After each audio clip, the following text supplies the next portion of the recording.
Good morning, everyone, or good afternoon if you're watching this on the live stream. I'm here with another episode of the Monday Morning Megaphone, and I wanted to cover a topic today. It's kind of a touchy topic, touchy subject in our culture. I want to talk about pronouns. Um, that's just jumping right into it. So if you're, if you already know where I stand on this issue and you're not going to like it, or if you think it's just me beating a dead horse, feel free to tune out now and go do something else with your time. But I there's a video on TikTok I wanted to respond to by this guy named Alex Daly. Alex Daly is a he's a great guy on TikTok. Go follow him if you can. He runs pretty much a gaming store, I think, in Denton, Texas. My wife and I plan on going to check it out if we ever get a chance to go out that way and see her family again. Um, I say if we're actually planning a trip to go see her family at some point within the next few months. Um, but we're going to go out there and check out Alex Daly's game store while we're out there. He seems like he's got a pretty cool setup down there. But he posts some videos on his personal TikTok account. That's separate from his TikTok account for his game store. And on his personal TikTok account, he posted a video talking about how he used to use people's preferred pronouns if they were trans or whatever, and then he got to a point where he just didn't do that anymore. And in the video, he talks about why he doesn't do that anymore. And I wanted to show you his video, um, and respond to it, not in a harsh, negative way like I've been doing on the last several episodes. But I want to respond to it, and I want to provide Mr. Daly some encouragements as well. So I'm going to show you that video now, and then we'll talk about it.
Sorry, my mic was still on mute. Alex, since you asked, I'll go ahead and tell you what I think. Um, let me run through quick uh, points here. Three quick points about some things that were said in the video. Number one, he mentions that whenever he tried to use people's preferred pronouns and those pronouns didn't match up with who they were, that he kind of felt gross and he kind of icky. That's normal. Here's why that's normal. To lie about who someone is sinful. It's because it's a lie. Um, Here's the thing. You're a human being, Alex. Um, you're a human being. So I'm not. If I were to try to seriously tell someone, point at you and tell someone else, hey, look, that's a doorknob. That wouldn't be true to who you are because you're a human being. You're not a doorknob. And so, that gross, icky feeling that you get whenever you try to call someone by their preferred pronoun, knowing that that doesn't match with who they are, that's called conviction. It's conviction because you are straight up not telling the truth. The second thing I noticed that our friend Alex said here is that he said that he said that he felt like his speech was restricted because he wasn't able to speak about those people the way that he saw them. Uh, let me just see if I can find. Well, I'm not going to worry about that. I'm not going to worry about finding that portion of the video again. But you can go back and hear that portion of the video where he says that it didn't line up with what he saw. It didn't line up with what he saw. So that's a problem. That's a problematic way of thinking, in my opinion, because um, Alex, as much as you mean well, friend, you're not the standard of you personally are not the standard of how you get to define people. God is the standard. So I think you're on the right track, right? Okay, so let me be clear. I think you're on the right track here of not wanting to um, of not wanting to just take anybody's word for who they are or how they are. You want to define them in a way that lines up with reality. And the reality about human beings, all human beings, regardless of their sexual orientation or regardless of how they try to change their gender, is that they are people who are made in the image of God. They're people that Jesus died for. Um, and so in that way, they deserve respect. But what they don't deserve is the way to define themselves. They don't get to define themselves in a way that doesn't coincide with reality. God doesn't make mistakes when it comes to creating people. That's just how it is. God doesn't make mistakes when it comes to creating people. Uh, and so the what it all comes down to is we shouldn't we shouldn't define people based on how we see them. We should define people based on how God sees them. We should define people based on what God says about them. And so if someone is clearly a boy, if someone is clearly a male, God doesn't say that that person is a female. If God were going to say that person is a female, he would have already said so by creating that person to be born as a female. Um, and so I feel like you're on the right track, but I don't feel like it's a good idea to define people by how you see them, but rather define them by how God sees them. The third thing that struck me in this video is that Alex Daly here says that if they want to, um, there are some people who he says that um, they want to call themselves a she or a he or whatever, and he says that they're free to do that because they have freedom of speech. They have freedom of speech. Um, I get how he means that. Like, in a purely legal sense of the First Amendment, yes, it's true. If you're a guy in a purely legal First Amendment sense of the phrase, you can say, I'm a woman. No one's going to arrest you for that. But that has to do with constitutional rights. And honestly, I think if you're a Christian, this is going to be a controversial statement. This is going to be a controversial statement, but I think if you're a Christian, your rights and boundaries do not get to be set by the Constitution. Your rights and boundaries as a Christian do not get to be set by a document written by deists 250 years ago. Well, then that brings up the question, okay, if I'm a Christian, then how are my rights and boundaries defined? Where do my rights and boundaries come from? Your rights and boundaries as a Christian comes from Scripture. And so if that's the case, then you don't have the right to say whatever you want about yourself. And well, human beings in general, they don't have the right to say what they want about themselves from a godly perspective, from a moral perspective. They can only say about themselves what is true, and what is true about them comes from what God says about them, because God is true. Let every man be a liar, right? That's what the Scripture says. So my buddy Clayton, he commented here, and he said there are some people, there are some folks who like Miracle Whip over Mayo.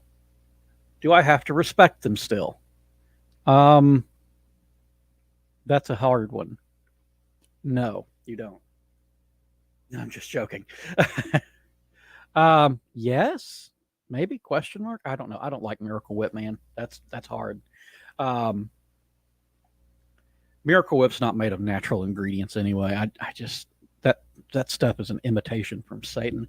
Anyway, our friend Alex Daly here again. I think he's on the right path, but I think he needs a little help understanding where rights and boundaries come from, how we define people, how God defines people. And honestly, I think we could all use a refresher course in that to some degree. Because one of the things I have a hard time with personally, this is just my own struggle. I have a hard time remembering that every single person is made imago Dei, in the image of God. And I realize I have a hard time remembering that because sometimes I will get really irritated and frustrated with people. And I will lash out at them in ways that are not becoming of a Christian towards an image bearer. You know, I think criticism is okay as long as it comes from a place of love and a motivation of wanting to be helpful. But I'll be the first to raise my hand and say that I don't always do that. Sometimes I criticize to tear down. I've done that on here before, and it's not healthy, and I'm working on it, and it's something I'm in the process of repenting of.